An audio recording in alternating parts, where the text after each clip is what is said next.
Меня зовут Журавлев Александр Андреевич, руководитель администрации главы правительства Удмуртской республики. Читаю стихотворение Тимофея Шмакова «Под осенним дождем». Под небом дождливых недель до нитки промокла шинель. Дождинки с бровей и ресниц срываются, падая ниц. Срываются капли со щек, крупнее горошин, в песок. Осклиз под осенним дождем, суглинок в окопе моем. Нельзя, да и некуда мне уйти от дождя на войне. И свой автомат, как могу, от сырости я берегу. Дожди на войне не беда, огонь тут лютей, чем вода.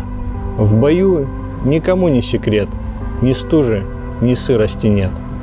Намаешься, сладко уснешь в окопе мокром, и дождь нашепчет чудесные сны на поле жестокой войны.